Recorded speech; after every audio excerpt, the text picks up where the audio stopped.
What's up, everybody? Welcome to another podcast. And with Christopher Soto.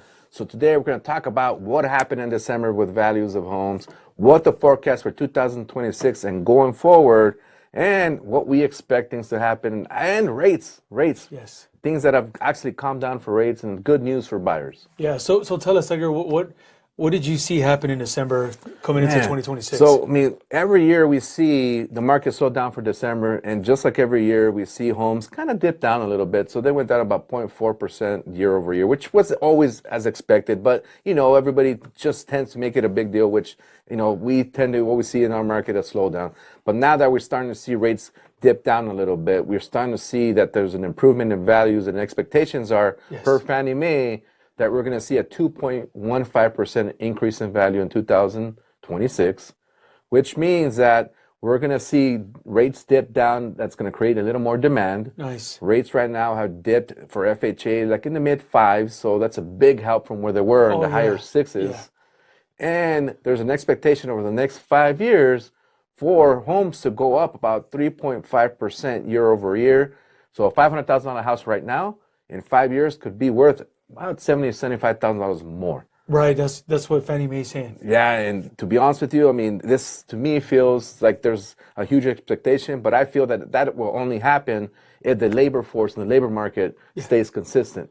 And how's that doing right now? I mean, it's weakening, and this is why we're seeing rates come down a little bit. Oh, to give buyers motivation to get out there and buy. Well, yeah, I mean, when there's a labor market weakening, then the federal government tends to step in to help soften, obviously affordability. Like during the pandemic. Right, exactly. Yeah. So then that tends to help, and the bond market tends to help and aid to be able to keep people out there buying and giving people an opportunity, right? And plus, there's a lot of new construction going on still. Yeah, and that's not going to stop because we're still well under construction with the amount of demand that we have. Yeah, there's a lot of demand. And with rates dropping, that's going to create a little more demand as well. And can you tell us a little bit, if you're a first-time home buyer, what are some programs out there that will help buyers? So there's a few, and the County of LA has that one that's still out there. It's called HOP, up to $100,000 down payment assistance. Okay, that's one. The one that is actively going on right now, that just started a couple of days ago, you can start registering for it. Goes through March 16, is the Dream for All, up to $150,000, 20%, whichever is less.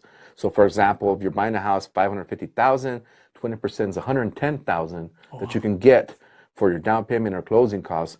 That could be a savings about $700 on your payment right there. That's a lot of money. And you can use it towards your down payment or closing costs. And that's a lottery, right? Yeah, it is a lottery. So make sure you have to be a first-time home buyer. Yeah, first-time buyer, and at least one of the borrowers has to be a first-generation buyer. Okay. So, for example, if your parents are already a homeowner, you cannot be part of the program, but you can buy with the HUB program if you're still a first-time home buyer, even though your parents already own a home. Okay, got it. So, and that's the HOP 80, right? Right. And that's only in certain counties or areas, certain unincorporated areas of LA. Okay. So there's other programs, guys. If you want first-time buyers, there's plenty of them that we have.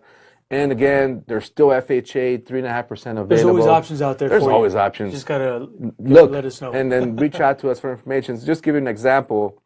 If you want to buy a $500,000 house right now. Oh yeah, what's the payment? Tell us, payment please. Roughly for $500,000, 3.5% down. It's roughly about $3,750. Rates right now in the mid fives compared to about a year ago when rates were in the higher sixes. The payment at that same price was over $4,000. So you're saving at least almost $300, I think. Oh wow! So that's a big savings, guys. So take advantage of it. And again, if rates do dip in the future, you can always refinance again. But right now, there's going to be, I think, a huge demand coming spring and summer. Yes. So with right now the rates being where they're at, take advantage, find your house. That way you can avoid the competition because for me personally, I feel I've been a lot busier this time than in 2025, beginning of 2025. Now it's kind of busy. Up. Yeah, it's picking up for sure. So if you guys need help or don't know where to get started, have a lot of questions, we got answers. Right, Edgar? Reach out, guys. We're here to help. See ya. Peace.